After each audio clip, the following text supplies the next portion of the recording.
रूस के राष्ट्रपति व्लादिमीर पुतिन ने यूक्रेन पर धावा बोलने के लिए अपनी किलर आर्मी मैदान में उतार दी है। यह दावा किया है नाटो ने। पुतिन की यह सुपर सेना रूस के बेहतरीन सैनिकों की फोर्स है। इसका नाम है स्पित्सनास, जिसके बारे में अमेरिका और 29 देशों की सेनाओं के गठबंधन नाटो ने दावा किया है कि रूस ने अपनी इस इलीट फोर्स को अपने और यूक्रेन के पड़ोसी देश बेलारूस में तैनात कर दिया है।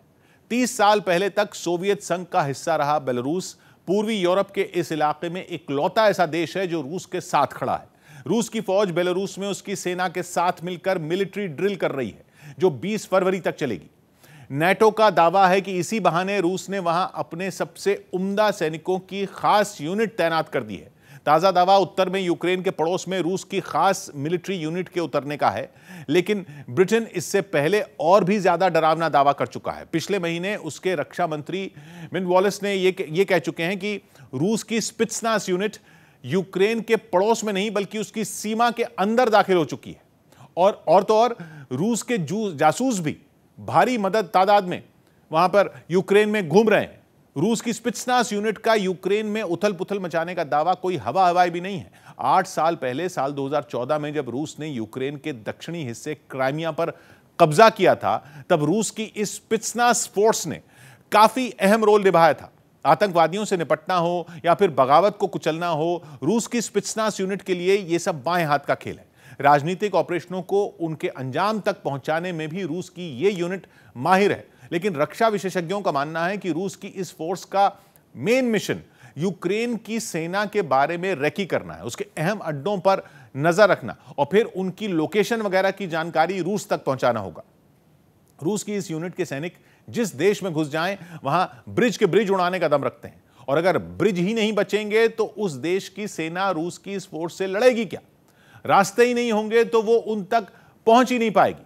इतना ही नहीं, रूस के ये सैनिक किसी मजे हुए स्नाइपर की तरह चुपके से दूसरे देश के अहम अधिकारियों को गोलियों से भून भी सकते हैं। यानी रूस चाहे तो यूक्रेन के नेताओं की टारगेटेड किलिंग भी करा सकता है। ऐसे में जब देश चलाने वाले नेता ही शिकार बन जाएं तो फिर यूक्रेन का जंग लड़ना नामुमकिन हो सकता है। और तो और रूस के ये जवान सेना की हवाई पट्टी पर भी धावा बोल सकते हैं। मतलब कि अगर यूक्रेन पर रूस की स्पित्सनास फोर्स के फौजियों ने धावा बोल दिया तो यूक्रेन की एयरफोर्स अपने हवाई जहाज तक नहीं उड़ा पाएगी। मिशन कैसा भी हो, रूस की इस सुपर सेना के लिए कुछ भी नामुमकिन नहीं। रूस अपनी स्पित्सनास यूनिट मैदान में तब उतारता है जब किसी ऑपरेशन को पूरा करना आम सेना के बस की बात नहीं होती, और यूक्रेन के पड़ोस में स्पित्सनास यूनिट को लगाने का मतलब सिर्फ एक ही निकाला जा रहा है कि रूस यूक्रेन पर हमले की तैयारी पूरी कर रहा है। स्पित्सनास असल में रूसी भाषा का शब्द है जिसका मतलब होता है स्पेशल फोर्स। तो रूस की स्पित्सनास यूनिट का मतलब है रूस की स्पेशल फोर्स। यह रूस की तीनों सेनाओं, थल सेना, वायुसेना और नौसेना में होती है। रूस की यह स्पेशल फोर्स सेना के आम तौर तरीकों से भी काम निकालना जानती है, और जब घी सीधी उंगली से नहीं निकले तो अपने हथकंडे अपनाना भी इसे खूब आता है। ये रूस के वो सैनिक हैं जो चोरी छिपे इतने खुफिया तरीके से काम करते हैं कि दूसरे देश को कानों कान खबर नहीं होती। यही वजह है कि अहम ऑपरेशनों को कामयाब बनाने के लिए रूस अपने बेस्ट ऑफ द बेस्ट सैनिकों को ही अपनी प्रीमियम स्पित्सनास यूनिट के लिए चुनता है। लेकिन भर्ती के नाम पर वहां जवानों को खून के आंसू रुला दिए जाते हैं। रूस की स्पेशल फोर्स की ट्रेनिंग पूरी दुनिया में बदनाम है।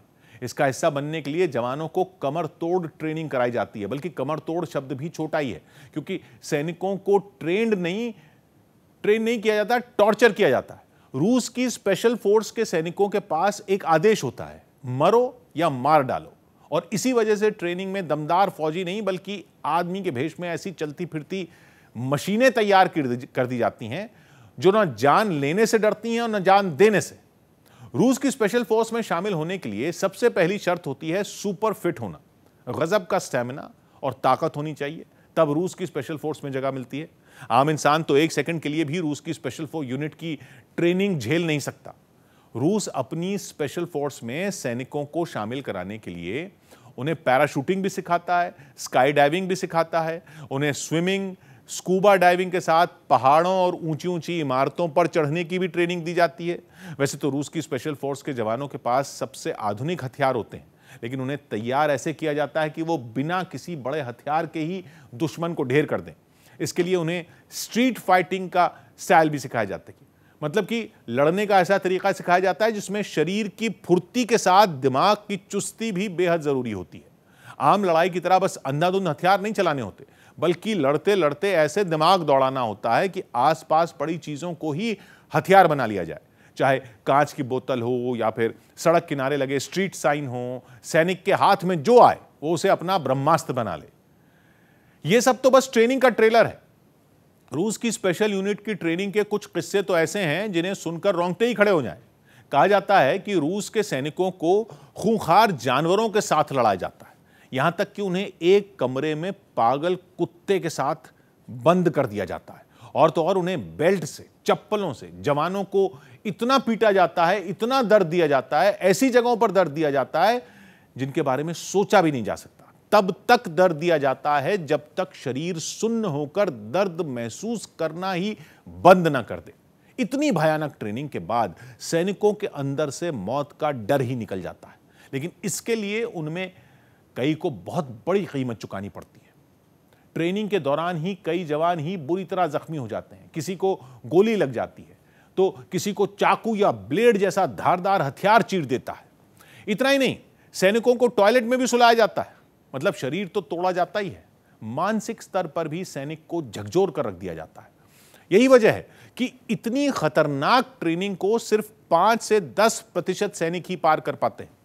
अपना मतलब साधने के लिए रूस अपनी स्पेशल फोर्स के सैनिकों को विदेशी भाषाएं सिखाता है और दूसरे देशों के समाज और संस्कृति के बारे में क्लासेस भी देता है, ताकि वो आसानी से दूसरे देश के लोगों में घुल मिल जाएं और किसी को भनक भी न लगे।